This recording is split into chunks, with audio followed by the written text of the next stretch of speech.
নমস্কাৰ। আজি এই ভিডিঅ'টোৰ জৰিয়তে মই আপোনালোকক আঁচনিসমূহৰ ফালৰ পৰা ওলাই অহা গুৰুত্বপূৰ্ণ খবৰসমূহৰ বিষয়ে জনাই দিবলৈ চেষ্টা কৰিম। বিশেষকৈ লাখপতি বাইদেউ আঁচনিখনক লৈ পেলাই কেইবাটাও গুৰুত্বপূৰ্ণ খবৰ আপোনালোকক জনাই দিবলগীয়া আছে। গতিকে আপোনালোকে এই ভিডিঅ'টোৰ জৰিয়তে সকলোখিনি খবৰ বিষয়ে জানিব পাৰিব। তাৰ কাৰণে ভিডিঅ'টো অকণো স্কিপ নকৰি কণ্টিনিউ শেষলৈকে চাই থাকিব। আৰু এতিয়ালৈকে যদি চেনেলটো ছাবস্ক্ৰাইব কৰা নাই তেনেহ'লে এতিয়াই গৈ চেনেলটো ছাবস্ক্ৰাইব কৰি ল'ব। গতিকে আহক বেছি দেৰি নকৰি আজিৰ দিনটোৰ গুৰুত্বপূৰ্ণ খবৰকেইটাৰ ফালে আগবাঢ়ো। বন্ধুসকল, মই প্ৰথমতে আপোনালোকক জনাই দিব বিচাৰিছোঁ লাখপতি বাইদেউ আঁচনিখনৰ ওপৰত। আপুনি এগৰাকী লাখপতি বাইদেউৰ হিতাধিকাৰী যদি হয় তেনেহ'লে আপোনালোকলৈ বৰ্তমান আমাৰ মুখ্যমন্ত্ৰী ডক্টৰ হিমন্ত বিশ্ব শৰ্মা ডাঙৰীয়াৰ পৰা একোটাকৈ ফোন কল আহিছে। এতিয়া এই ফোন কল আহিলে আপোনাৰ বেংক একাউণ্টত টকা সোমাই যাব বুলি বহুতে ভাবিছে। চাওক, ফোন কলটো আহিলে আপোনালোকৰ বেংক একাউণ্টত টকাটো সোমাই নাযায়। যিসকল হিতাধিকাৰীয়ে আবেদন প্ৰক্ৰিয়া কৰিছে, যিসকলৰ নাম আঁচনিখনত আহিছে, সেইসকলকহে ফোন কৰি আছে। এতিয়া বহুতে কমেণ্ট কৰিছে যে আমালৈ ফোন আহিছিলে কিন্তু আমি ফোনটো ৰিচিভ কৰিব নোৱাৰিলোঁ, বা আমালৈ ফোন অহা নাই, আমি আঁচনিখনৰ টকা নেপাম নেকি? তেনেকুৱা নহয়। আপোনালৈ যদি এতিয়ালৈকে ফোন অহা নাই তেনেহ'লে ফোন আহিব নিশ্চয়। ফোন আহিলেও নাহিলেও আপুনি যদি আঁচনিখনত উপযুক্ত হয় তেনেহ'লে নিশ্চয় টকা লাভ কৰিব। কিন্তু এক কথাত ক'বলৈ গ'লে যিসকললৈ ফোন আহিছে সেইসকলে নিশ্চিন্ত মনে থাকক, মানে কোনো চিন্তা নোহোৱাকৈ তেওঁলোকে টকা লাভ কৰিবই। আৰু যদি আপোনালৈ এতিয়ালৈকে ফোন অহা নাই তেনেহ'লে ফোন আহিব, বা আপোনাৰ যিটো নাম্বাৰ আপুনি দিছিলে লাখপতি বাইদেউত আবেদন প্ৰক্ৰিয়া কৰোঁতে, সেই নাম্বাৰটোত যদি আপোনাৰ ৰিচাৰ্জ নাই, ইনএক্টিভ হৈ আছে, তেনেহ'লে এক্টিভ কৰক নাম্বাৰটো, বা আপোনাৰ আধাৰ কাৰ্ডত যিটো নাম্বাৰ আছিলে, বেংক একাউণ্টত যিটো নাম্বাৰ লিংক হৈ আছিলে, সেই নাম্বাৰটোতো আপোনাৰ ফোন আহিব পাৰে। গতিকে আপোনালোকে সজাগ হৈ থাকিব, আপোনালৈ নিশ্চয় হয়তো ফোন আহিব পাৰে। আপোনালোকে এতিয়া চিন্তা কৰি থাকিব নালাগে যে ফোন আহিলে আপুনি টকা পাব বুলি। ফোন নাহিলেও আপুনি টকা লাভ কৰিব। আৰু বহুতে কৈ আছে যে তালিকা আহিছে, সেই তালিকাত নাম চাই পেলাইহে ফোন কৰিছে। তেনেকুৱা নহয়। যিটো ফোন আহিছে এইটো AIৰ জৰিয়তে ফোন আহিছে। আগতেই এই কথাখিনি ৰেকৰ্ড কৰি পেলাই AIক দি থোৱা আছে, আৰু AI সময়ে সময়ে আপোনাৰ নাম্বাৰত ভেৰিফাই কৰি ফোনটো দি আছে।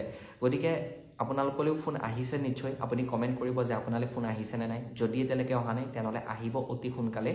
আৰু যিসকলে ফোন আহিছে সেইসকলে গম পাইছেই যে ফোনত কি কি কথা কৈছে মুখ্যমন্ত্ৰী ডক্টৰ হিমন্ত বিশ্ব শৰ্মা ডাঙৰীয়াই।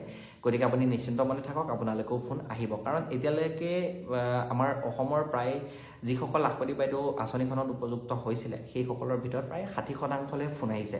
বাকী এতিয়াও 40% মানলৈ ফোন অহাই নাই। গতিকে সেইসকলৰ ভিতৰতো যদি আপোনাৰ নাম আছে তেনেহ'লে নিশ্চিন্ত মনে থাকক, আপুনি চিন্তা কৰিব নালাগে। ফোন আহিব, বা নাহিলেও আপুনি আঁচনিখনৰ টকা লাভ কৰিব। এতিয়া কথা হ'ল যে আঁচনিখনৰ টকা কেতিয়া লাভ কৰিম, বা ফোনেই কৰি থাকিব নে আঁচনিখনৰ টকা দিব? আঁচনিখনৰ টকা দিছিলে, আপোনালোকে সকলোৱে গম পায়।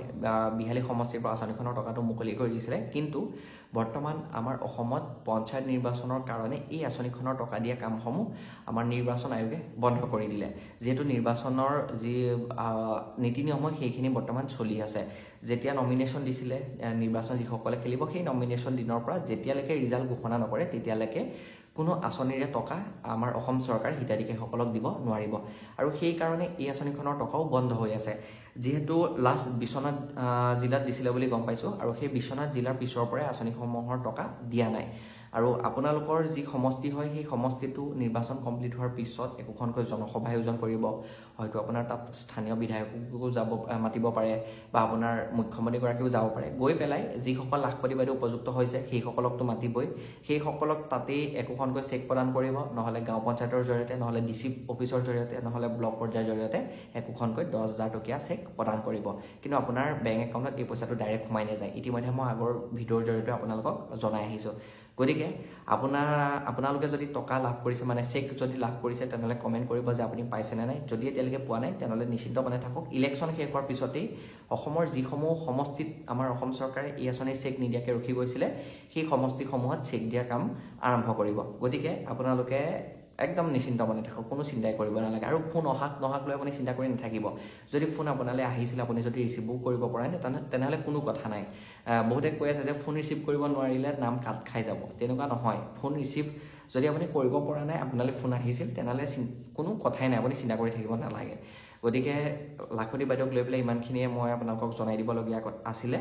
আৰু এটা কথা মই আপোনালোকক জনাই দিব বিচাৰিছোঁ, প্ৰধানমন্ত্ৰী কৃষক সন্মান নিধি আঁচনিখনৰ ওপৰত এই আঁচনিখনক লৈ পেলাই আপুনি বৰ্তমান নিশ্চয় নিউজত দেখা পাই আহিছে যে এই আঁচনিখনৰ যিটো 20 নম্বৰ কিস্তিৰ টকা হয় সেই টকাটো এপ্ৰিলৰ শেষত বা মে'ৰ প্ৰথম সপ্তাহতে সোমাই যাব বুলি বহুতে নিউজ কৰি আহিছে আমাৰ ভাৰতবৰ্ষৰ বহুতো আশাৰিক ৱেব পৰ্টেলে হওক বা নিউজ চেনেলে হওক ইয়াৰ ওপৰত নিউজসমূহ কভাৰ কৰিছে এতিয়া বহুতে ইয়াৰ বিষয়ে জানিব বিচাৰি আছে যে সঁচাই টকা দিব নেকি বা টকা দিয়াৰ ডেট কোনটো মই আপোনালোকক জনাই দিওঁ যে এতিয়ালৈকে কোনো ধৰণৰ অফিচিয়েলি ডেট এনাউন্স হোৱা নাই অফিচিয়েলি ডেট এনাউন্স হ'লে মই আপোনালোকক ভিডিঅ' বনাই জনাই দিবলৈ চেষ্টা কৰিম অফিচিয়েলি ডেট এনাউন্স হ'লে আপোনালোকে গম পাব নিজে চাব পাৰিব pmkisan.gov.in যিটো ৱেবছাইট আছে তাত আপুনি চেক কৰিব পাৰিব নহ'লে আপোনালোকে PM কিষাণ সন্মান নিধি যিটো এপ্লিকেশ্যন আছে সেই এপ্লিকেশ্যনতো আপোনালোকে চেক কৰিব পাৰিব বা আপুনি আমাৰ চেনেল জড়িত হৈ থাকিলে মই ভিডিঅ' বনাই আপোনালোকক জনাই দিবলৈ চেষ্টা কৰিম কিন্তু পইচাটো দিয়াৰ আগতে আজিৰ পৰা কেইদিনমানৰ আগতে কেন্দ্ৰীয় চৰকাৰৰ কৃষি বিভাগে এটা আপোনালোকলৈ বাৰ্তা পঠিয়াইছিল মানে যিসকল কৃষক আছে সেইসকললৈ এটা বাৰ্তা পঠিয়াইছিলে যে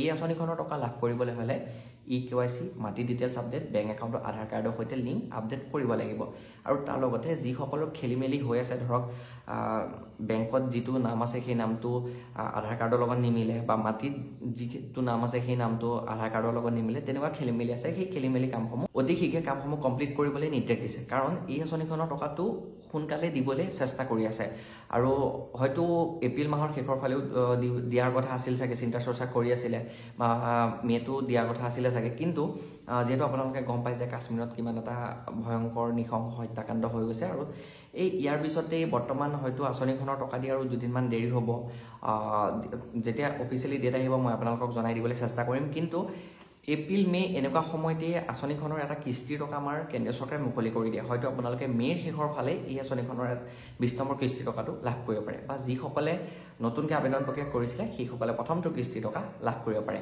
আৰু আপোনালোকে যদি নতুনকৈ আবেদন প্ৰক্ৰিয়া কৰিম বুলি ভাবি আছে তেনেহ'লে অতি সোনকালে আবেদন প্ৰক্ৰিয়াও কৰিব পাৰিব আৰু যিসকলে এতিয়ালৈকে EKYC মাটি ডিটেইলছ আপডেট বেংক একাউণ্টৰ আধাৰ কাৰ্ডৰ সৈতে লিংক কৰা নাই সেইসকলে CSC চেণ্টাৰৰ জৰিয়তে বা পঞ্চায়তৰ জৰিয়তে বা এগ্ৰিকালচাৰ অফিচৰ জৰিয়তে যোগাযোগ কৰি পেলাই এই কামসমূহ কমপ্লিট কৰিব পাৰে গতিকে এতিয়ালৈকে ডেট অহা নাই ডেট আহিলে মই আপোনালোকক জনাই দিবলৈ চেষ্টা কৰিম আৰু আপোনালোকে এই কামসমূহ কমপ্লিট কৰক তেতিয়া আপুনি আঁচনিখনৰ টকা লাভ কৰিব পাৰিব গতিকে আজি আঁচনিসমূহৰ ওপৰত লৈ পেলাই মোৰ ওচৰত ইমানখিনি গুৰুত্বপূৰ্ণ খবৰ আছিলে মই আপোনালোকক জনাই দিবলৈ চেষ্টা কৰিছোঁ লাখপতি বাইদেউক লৈ আপোনালোকে চিন্তা কৰি থাকিব নালাগে নিশ্চয় টকা লাভ কৰিব আৰু এই প্ৰধানমন্ত্ৰী কৃষক সন্মান নিধি আঁচনিৰ কামসমূহ আপোনালোকে কমপ্লিট কৰক তেতিয়াহে আঁচনিখনৰ সা সুবিধা লাভ কৰিব পাৰিব গতিকে আজি ইমানখিনি আছিলে ভিডিঅ'টো চাই কেনে পাইছে জনাবলৈ নাপাহৰিব যদি ভিডিঅ'টো চাই ভাল পাইছে লাইক এটা কৰিব আৰু এই ভিডিঅ'টো আপোনাৰ বন্ধুসকললৈ যিমান পাৰে সিমান শ্বেয়াৰ কৰি দিব নাপাহৰিব আৰু এতিয়ালৈকে যদি চেনেলটো ছাবস্ক্ৰাইব কৰা নাই তেনেহ'লে এতিয়াই গৈ চেনেলটো ছাবস্ক্ৰাইব কৰি ল'ব গতিকে আজি ইমানখিনি আছিল আকৌ নেক্সট নতুন এটা ভিডিঅ'ত নতুন এটা টপিকৰ সৈতে লগ পোৱাৰ প্ৰতিশ্ৰুতিৰে আজিলৈ লৈছোঁ বিদায় জয় অসম